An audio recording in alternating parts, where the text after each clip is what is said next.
as a Canadian kid watching the game and everything, I think a lot of the points that are out there is, from the hashes moving in, and now people feel like this is a lot closer to getting to the NFL. I'm kind of in the middle. I think some of the rules are actually great. We probably were first place last year with the bye week if we didn't lose off a missed field goal, and I'm not like a pro Rouge, but I think it's a unique, cool rule, and maybe, editing some stuff in the last 3 minutes might have been a good change as well, but at the end of the day it really doesn't matter what I think. I was kind of middle ground and everything. I thought there was some really good stuff that made sense and some other things that maybe you thought you'd keep more Canadian and keep in the game, but at the end of the day you gotta let them do their job, and if it plays out and grows revenue and maybe have a big TV deal in their pocket or something we don't know about in the States that was behind this, who knows. So it's hard to really give too much of an opinion yet, but definitely big changes. Now it's Riders kicker Brett Lawther to give his take on the changes and the Riders matchup with Edmonton. We're joined by Joel Gasson. He's a writer and podcaster with 3 Down Nation. Good morning, Joel. Good morning, Adam. So, Joel, what's your reaction to Brett Lawther there?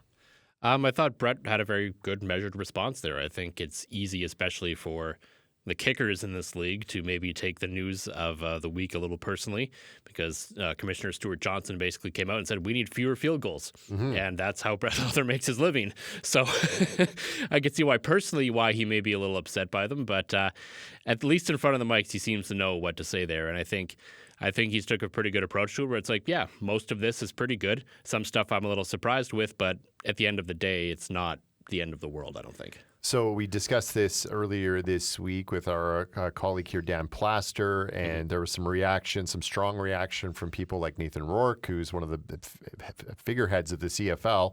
And then later it seemed like the more reaction was in line with what Brett Lawther had to say, from Bo Levi Mitchell, Trevor Harris. I heard Adam Bighill, some other prominent CFL players, some veterans weigh in on this. What are your thoughts on the rule changes? I like them. I think overall, I was surprised that they actually shortened the field. Most importantly, they kept the width the same, which I think is really the core that matters here. I was a little surprised they moved the goalposts as well, but both of those are, I think, moves that could help. And they claim it'll create 60 more touchdowns a year. That seems a little optimistic, but we'll see. I'm willing to let that play out. The moves in 2026, the 3 coming up, the automatic play clock is one I've been banging the drum for years. The 20-second play clock has been a sham for however long. Go look at game logs for some games, especially involving the Winnipeg Blue Bombers, and you can see like 50 seconds between timestamps on when plays start and finish. So I think that one has been long overdue. The editing of the Rouge is fine. I think it's one that I've kind of been okay with, is like it makes it more of a football play rather than just blasting it through the end zone to score a point. And I do laugh that they included the moving the benches on both sides of the field into this, like that was some kind of big deal. This should have been an email like 5 years ago. Yes. It's one that, when you see the CFL game and you're maybe flipping channels, you see the goalposts. That's one of the markers of the CFL, the goalpost being in the front. And I laughed when they were unveiling the rule changes. You have the famous Cody Fajardo, which Rider fans don't need to be reminded about. You had the kick last year where the Argos missed the field goal and beat the Riders. There's very prominent examples of this, even guys getting taken out by the goalpost running across her. Yeah, well, Nathan Rourke said they like to use that as pick plays, which I can understand, but I think at the end of the day, it's in the way. It's always been in the way. Do you think this takes away the kicking game? There's been some concerns, I know, raised from even folks in like amateur football, that now if you move the goalpost to the back of the end zone, that's 15 yards back, and now you got to get way closer to kick a field goal. I don't think so. I think, generally speaking, there's been increasing number of 50-plus yard field goals, but historically in football, most field goals come from below the 40-yard line.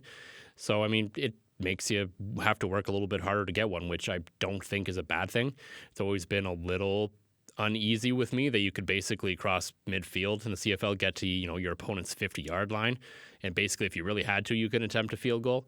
Like, especially in the final few minutes, that's not that big of an ask when you're starting, with your 30 or 40-yard line. So I think to make them work for a game-winning field goal a little bit more, I don't think is a bad thing. And you touched on the play clock. For fans that aren't familiar with that, and that's something that I'm watching as a fan in the stands, you hear the Rider fans, especially, or Winnipeg fans, really getting jacked up and cheering hard on a defensive possession, and you don't see the play clock winding down, and a minute goes by. and you're wondering why that is. How is this rule change going to affect that? Well, so the way it works right now basically is the game clock, barring other than a few circumstances between the 3-minute warnings, is basically running. And in that time frame, the play clock currently doesn't run until the official has spotted the ball. There's been, the movement towards substitutions. Like, it's basically at the ref's discretion in terms of when they're going to start that 20-second clock. And sometimes it takes 10, 20, 30 seconds, sometimes even before that even happens. And that's when we're getting up to 50 seconds in between plays. So what's going to happen now is it is going to be a lot like American football now. It's like the previous play is over, that 35 seconds is starting. So you better get your stuff together, figure out, make any substitutions you want to make, which I think will lead to fewer substitutions, which will probably be good for like the pace of the game, and probably lead to a little bit, that'll probably help the offense a little bit too. And it just gets everyone into more of a rhythm. And, not to get too X's and O's here, it actually allows the offense, if they want, to play a true hurry-up offense, which I'm excited for. Yeah, I think that sounds good to me as a fan and someone watching both on TV and in the stadium. So let's switch gears here now to the Riders and Elks. The Riders have yet to have back-to-back defeats this year. They've bounced back pretty well off losses. They're coming off a bye. What are you expecting to see out of them in Edmonton this weekend? I think we're going to see a lot of the same. I expect a bit of a slow start out of the bye, like they've done in the previous times they've had a bye. I think Edmonton took a pretty big gut punch last week, in the last couple of weeks, in terms of their playoff hopes. So they're hanging on by a thread right now, and I think they're going to be a desperate team, so they're going to come out swinging. But the Riders should be able to, I think they're going to be able to weather the storm and find their feet and eventually probably pull away from this one. I know it's a couple of weeks now, and the Rider fans are going to want to forget that defensive performance against the Alouettes. Again, another slow start like we've talked about from the offense as well. What's challenge other than being in a trap or the Edmonton being just a really hungry team? What kind of challenges, maybe X's and O's wise or personnel wise, do they pose to the Riders? I mean, the big issue with them is their running game, right? Like they're able to run the ball. He's their best player. Their running back. He is that good. And so that's going to be the issue. And Corey Mace's defense prides itself on stopping the run, and they didn't do that against Montreal. They've struggled a little bit at that at times. It seems like they're either really good or really bad. There isn't much in between there.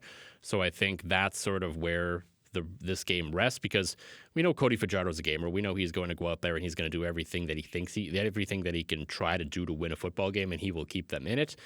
But if they can keep the Edmonton ground game sort of in control, they'll have a pretty good chance of winning this game, I think. And Joel, I'm sensing a prediction. You're leaning. You have a lean one way. Can you tell us what you're thinking? I've picked the Riders to win, and then I think it'll be close for a while, but I think they'll eventually sort of pull away enough to make it relatively comfortable. Joel, thanks so much. No problem.